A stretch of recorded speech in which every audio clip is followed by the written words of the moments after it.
This game brings back some serious A Link to the Past feels, man. I am a fan of RPGs, JRPGs especially. They help me get through my childhood years, and action-adventure games especially were a large part of that stage of my life. Guardian Tales takes what was fun about 90s RPGs and brings it to a new age of gamers in a colorful, satirical, tongue-in-cheek kind of way, and I love it. And before you guys ask, I know this is going to be a question, one of the most important questions, so I'm going to preface the entire video with it. This is a game that has absolutely no autoplay at all. No auto pathing, no auto combat, no auto features. Before we delve any further into the game though, this video is sponsored. If what I said just a moment ago, or if Guardian Tales looks like a game that you'd be interested in trying, you can go ahead and use that link in the description and the pinned comment below to be taken directly to the download of the game. Alright, so before we begin, we're given a small introduction to some of the main characters. We learn that our kingdom is actually currently under attack. We face off against a giant demon, we run away from the demon, we then meet back up with the demon, we fail to escape the demon, and then we end up all alone in a forest. And thus begins our journey, right? Immediately, you will recognize the kind of game this is. You play the game from an overhead perspective, moving vertically, horizontally, and even diagonally around the field using the D-pad, something that I have not seen used in many a moon. Most of the environment is actually fully interactive, meaning that you're capable of lifting, moving, braking, activating, and engaging with much of your surroundings. This all plays a pivotal role in the game, as Guardian Tales, while yes,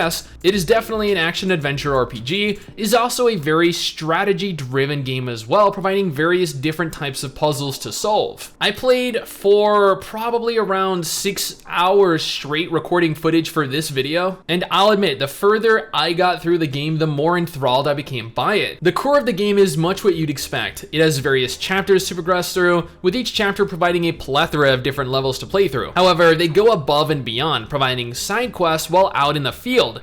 Side quests that actually unlock entirely new areas to explore, provide new gear or new characters, and are easily missed. This is something that I have not seen done before, and I've played hundreds of mobile games over the last year, and this is a level of depth that I find is sorely missing from the genre. Instead of running through small linear zones, instead of auto battling and auto pathing, Guardian Tales has you take the time to explore and actually play the game completely. The various maps you come across are also aesthetically varied. Speaking of the maps though, or rather speaking of the graphics in general, this game looks great. I have played a couple mobile RPGs that genuinely look good, like that I can say look really good, and I can happily make the claim that this is one of them. Running around the forests, in the towns, heck, even my own flying castle looked incredible. Yeah, you actually get your own flying castle that you can construct buildings in, and most importantly, see all your recruited heroes wandering around. And they're so adorable. But all of that is meaningless if the combat sucks, right? The combat is an integral part of what makes every game worth playing after all. Combat in Guardian Tales is not complicated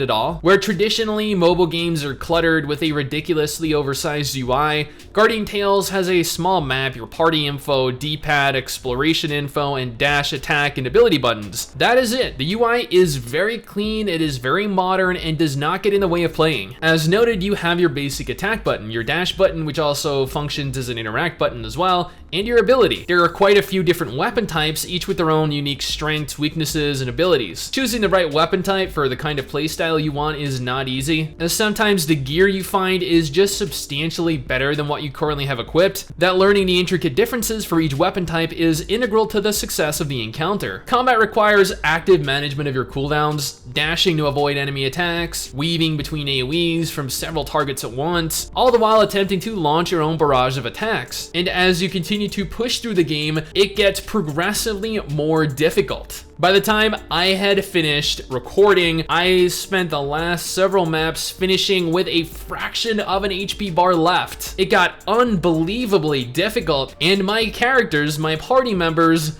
saw that. They witnessed that firsthand because they were dead. Literally, by the end of every encounter, they were dead. And that's probably just because I had very bad gear on them, which, you know, is understandable because I was just playing through the game, enjoying myself. Speaking of, yes, you can actually recruit characters to aid you in your journey through the game. There are over 50 characters currently available as of the release. I think by the time I finished, I unlocked like 8 or 9 of them. They have individual levels just as you do and require you to equip them much in the same way you equip yourself, meaning that you're required to decide if you necessarily want to heavily equip yourself with all the good gear, leaving them to constantly die. You also have costumes for your characters, allowing you to actively swap and customize what you look like. I had this adorable outfit that I wore for half the game, and then I unlocked a weird like Neko outfit and did the rest as a cat girl, cause you know, cat girl, haha. While Guardian Tales can be played as a single player RPG, there are a variety of multiplayer activities as well. You're capable of playing with up to 3 other players and participating in 4-player cooperative raids and 1v1 PvP. Now, I never actually had the opportunity to participate in PvP, so I can't say how well it functions or what it really involves, but I am definitely a fan of PvP in pretty much every game I've ever played, so naturally I would have dominated all of my enemies had I stepped foot into the 1v1 arena. Cause, you know, I'm me, and I'm awesome. There's also guild functionality, allowing guilds to create and manage their own guild houses. These can be customized and actually allow players to walk around in real time with all the other guild members. Overall, I had a lot of fun in Guardian Tales. I did not think that I would have as much fun as I did, but I can safely say that this is a much higher quality game than I would have ever expected. The incredibly fun storyline, the sheer amount of content to do, both in the form of main quests and side quests, the tower, dungeons, and other features, the levels, the combat, the sheer depth of the game. This is a game that I will definitely continue my adventures through, as it is honestly something that I've wanted to see in game for a long while now. Again, if this does interest you, you can go ahead and use that link in the description and the pinned comment below. It'll take you directly to the download of the game, and you can jump right in and experience this all yourself. But that's just my opinion, my impressions of the game. What do you guys think? I know a lot of you guys have actually been asking me to cover this. I have seen it both on the main channel and the mobile channel, so I'm assuming you guys are excited too, right? Either way, let me know down in the comments below and let's talk about it. Anyway guys, that is it for me. Thanks for watching. Hopefully you enjoyed the video. Don't forget to subscribe for more content like this, and I'll see you all next time. Peace. Someday soon I'm gonna make it. Yeah, all hard work's gonna be worth it. Ooh.